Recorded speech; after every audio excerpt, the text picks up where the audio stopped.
कंगना रनावत जी चूँकि एमपी बन चुकी हैं और पार्लियामेंट के प्रिविलेजेस भी हैं। अगर पार्लियामेंट चाहे तो उसको अपने हिसाब से भी इस मैटर को संसद में बुलाकर इसको टैकल्स कर सकती है, क्योंकि काफ़ी गंभीर मामला है। किसी भी संसद को इस तरह से पब्लिकली उसको उसके ऑफिस को मिसयूज़ किया गया है। साथ ही साथ क्योंकि मैंने सुना था कि उसने जब थप्पड़ मारा था तो कुछ गंदे शब्दों का ही प्रयोग किया गया था। तो ऐसी स्थिति में 499 जो डिफेमेशन का अपराध है ये भी बनता है। देश की जानी मानी अभिनेत्री और मौजूदा सांसद जो कि अब सांसद बन चुकी हैं कंगना रनौत के ऊपर चंडीगढ़ एयरपोर्ट पर एक महिला सिक्योरिटी गार्ड ने उनको थप्पड़ मार दिया और इस दौरान गाली गलौज करने का भी आरोप जो है वो कंगना रनौत की ओर से लगाया गया है।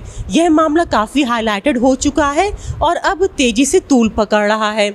यही हम आपको जानकारी देने के लिए आ गए हैं कि आखिर इस तरह के मामले जब होते हैं, जब किसी उच्च पद पे बैठे अधिकारी के साथ ऐसा कुछ होता है तो हमारा देश का कानून क्या कहता है और किस तरह की कार्रवाई ऐसे मामलों पर होती है, यही जानने के लिए आज हम आ गए हैं लखनऊ विश्वविद्यालय के जो दूसरा कैंपस है यानी न्यू कैंपस के लॉ फैकल्टी के डायरेक्टर डॉक्टर राकेश कुमार सिंह के पास और उनसे जानते हैं इसकी पूरी जानकारी।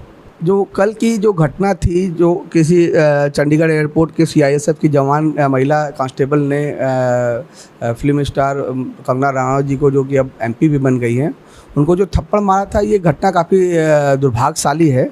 जहाँ तक लॉ का प्रावधान है तो लॉ इस पर एकदम क्लियर है। सेक्शन 350 भारतीय दंड संहिता 1860 की धारा 350 जो है वो इस बारे में स्पष्ट प्रावधान करती है कि अगर कोई भी व्यक्ति जो कि किसी दूसरे को जो है या तो इंजरी या फियर या अनाउंस कारित करता है अपने आपराधिक बल के द्वारा, तो ऐसी स्थिति में जो वो इस धारा के अंतर्गत पनिश किया जाएगा, जिसके लिए कि मैक्सिमम पनिशमेंट जो है वो 3 महीने की है और 500 रुपये जुर्माना प्लस चाहे तो वो दोनों ही पनिशमेंट को लगाया जा सकता है इसमें। साथ ही साथ अगर कंगना रनावत जी चूँकि एक पब्लिक सर्वेंट भी हो चुकी हैं तो ऐसी स्थिति में सेक्शन 353 जो है आईपीसी की धारा कि कोई अगर पब्लिक सर्वेंट को उसे कार्य करते हुए अगर कोई क्रिमिनल फोर्स का यूज़ करता है तो ऐसी स्थिति में ये धारा जो है काफ़ी गंभीर हो जाती है और कम से कम मैक्सिमम पनिशमेंट जो है 352 में जो है वो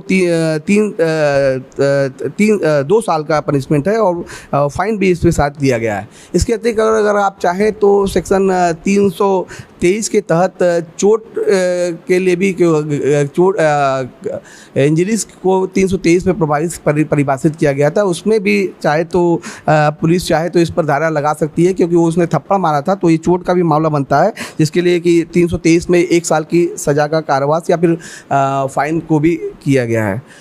चूँकि एक दूसरे पहलू से देखें कि कंगना रनावत जी चूँकि एमपी बन चुकी हैं और पार्लियामेंट के प्रिविलेजेस भी हैं। अगर पार्लियामेंट चाहे तो उसको अपने हिसाब से भी इस मैटर को संसद में बुलाकर इसको टैकल्स कर सकती है, क्योंकि काफ़ी गंभीर मामला है। किसी भी संसद को इस तरह से पब्लिकली उसको उसके ऑफिस को मिसयूज़ किया गया है। साथ ही साथ क्योंकि मैंने सुना था कि उसने जब थप्पड़ मारा था तो कुछ गंदे शब्दों का ही प्रयोग किया गया था। तो ऐसी स्थिति में 499 जो डिफेमेशन का अपराध है ये भी बनता है, जिसके लिए कि अगर कोई व्यक्ति शब्दों के माध्यम से किसी, क्योंकि कंगना रनावत इस बार भारत के नहीं बल्कि दुनिया की बहुत अच्छी एक्ट्रेस हैं और पब्लिक में और पब्लिक डोमेन में उनका काफ़ी नाम है, तो उसकी एक आइडेंटिटी है और काफ़ी रिपोर्टेड महिला है। अगर आपने शब्दों के माध्यम से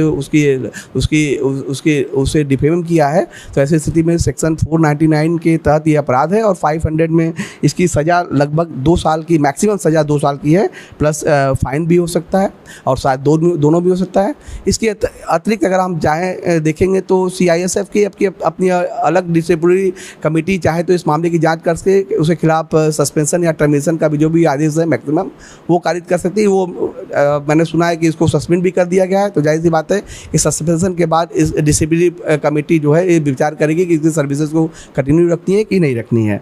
तो कुल मिला के ये घटना काफ़ी दुर्भाग्यशाली है और लॉ में काफ़ी स्पष्ट प्रावधान इस संबंध में बनाया गया। सर, यानी कोई भी उच्च अधिकारी को अगर कोई भी थप्पड़ मारता है तो उस सभी पर यही सेम नियम ये सिर्फ कंगना रनावत जी के लिए ये सेक्शन नहीं है, बल्कि सारे जो भी व्यक्ति, चाहे वो ऑर्डिनरी पर्सन भी हो, अगर कोई व्यक्ति अगर ये कोई ऑर्डिनरी पर्सन भी रहता, कंगना रनावत जी के अतिरिक्त अगर कोई व्यक्ति रहता, तो उसके साथ भी सेक्शन 50 और 499 ये सभी चीज़ें उसके साथ भी रहती है। ये कॉमन सेक्शन है जो सब पर अप्लाई करता है। कंगना रनावत जी चूँकि अब सांसद हो गए, तो पार्लियामेंट्री प्रिविलेज वाला जो पूरा जो प्रावधान है उनके ऊपर स्पेशल अप्लाई करेगा, जो कि कॉमन मैन पर नहीं करता है। सर, मेरा एक आपसे आखिरी सवाल ये भी है कि अगर जो इस तरह की कानून है, क्या इसमें किसी भी तरह से, जैसे वो सस्पेंड हो गई अभी, तो क्या उसे बहाल हो सकती है वो?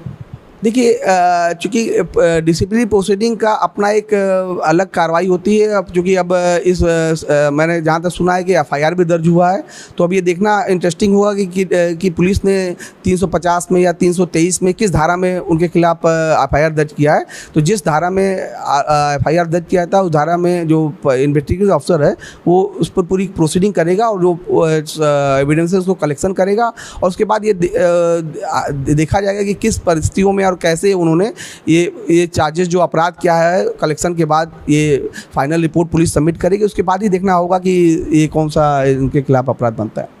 तो यकीनन डॉक्टर राकेश कुमार सिंह ने बहुत महत्वपूर्ण जानकारी दी है। उन्होंने यह भी बताया कि क्योंकि कंगना रनौत अब सांसद बन चुकी हैं, उनके पास सांसद क्षेत्र में जो कानून होते हैं, जो अधिकार होते हैं, वो भी हैं।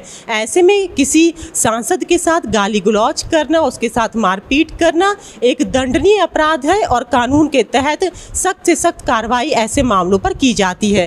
तो यकीनन ये जानकारी आपके लिए महत्वपूर्ण रही होगी। तब तक जुड़े मेरे साथ, मैं लखनऊ से अंजलि सिंह राजपूत, न्यूज़ 18।